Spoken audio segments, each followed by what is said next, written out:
There are various progressions and regressions you can do with the SIRT TruBreak, so you can adjust it to your skill level so you can build thereupon. The first thing is note is the keys.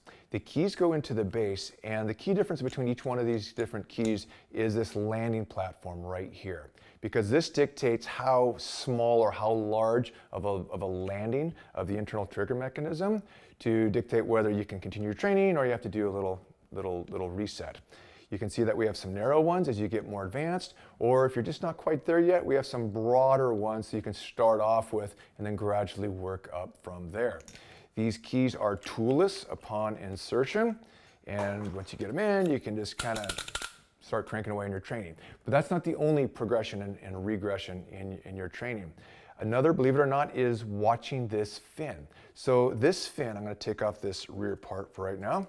When you watch this fin, you actually get a lot better trigger control, right? Which makes sense because the fin is giving you an immediate visual indicator if you're doing anything goofy in your trigger as far as pushing a little bit around or looping it around, anything that's not that perfect straight back and ideally a straight forward and then reprep with a reset.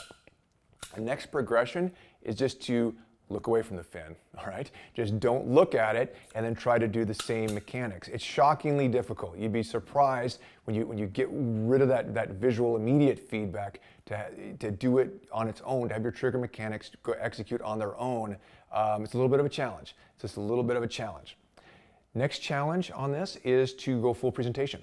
Again, you would think if you can do trigger mechanics in any position that it shouldn't really matter where your hand orientation is. We find that not to be the case, where we actually do have to do a full presentation, all right? And when we do this, we can actually watch that fin, as you can probably see, and try to get that fin not to move, and of course, hit that landing pad so you continue your training without throwing it in the gutter, all right? Now, this is what we found just through experimentation. We have this little shield, all right? This shield just press fits in, just kind of snaps in on the back. So when you go to your full extension, you can't really see that fin anymore, right? It covers it, all right? So you can come up like this and you'd be shocked how this even right there, all right, can make it a little bit more challenging from that full presentation of that full good locked in grip. You should train on as well, look at some of our videos on that. And then break that shot without any visual help, just like you would do, obviously, when you do with your live fire. All right, next progression on this is to do a compromised shooting position.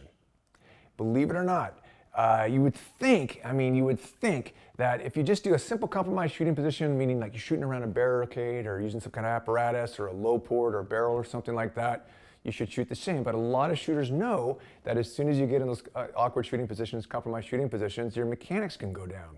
Well, what's the solution to that? Is just to train around your home, around your office with a TruBreak, all right, just innocuous training, working primarily focus on your trigger mechanics here, just in a slightly compromised shooting position. It could just be leaning around your corner and such, and still getting those shots. Another progression, and these aren't necessarily in order, I know I'm just ramming these through pretty quick, but it's just going at speed. Because you can go at first like very slow, all right, very deliberate, which are the good reps, but then you want to get away from pinning that trigger so you get instantly to a reset reprep, all right, proper trigger control. So you break, reset, reprep, and then try doing it, quote, at speed. There's something about doing our mechanics at speed, all right, where it tends to solidify.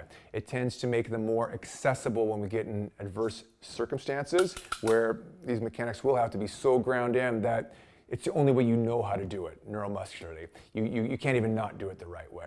So train at speed fearlessly. Not bad, okay? I'll go up to the next key. And keep pounding that, Do uncalibrated trainings throughout the day, just kind of pick it up and just boom, get a shot fearlessly until those mechanics, you just can't press the trigger any other way other than perfectly straight back. This is very platform independent, meaning like it really, no matter what sort of platform you shoot as far as your live fire, tool, these skills will carry over. And believe me, when you go to the range, the carryover on your trigger mechanics, you can really test and validate this out. When you go strong hand only or second strong hand, support hand only, you'll see marked improvement, particularly when you go single hand, because that's when your trigger control is really, truly on an island, not masked by a good grip. So that's a little bit on the progressions. Look for additional training materials on this because, again, this is like our SIRT pistol. Very, very simple. This is very inexpensive. This is really practically a must for every shooter. We can't wait to get this into every instructor's hands. Super, super exciting, but I digress.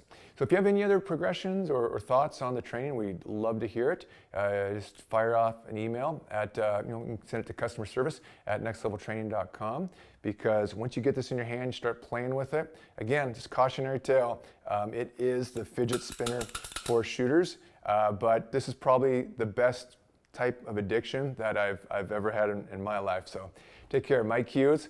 Reach out with any questions, concerns. You call us 360-933-4640. Ask for customer service if you have any questions, and we'd love to get this in your hands.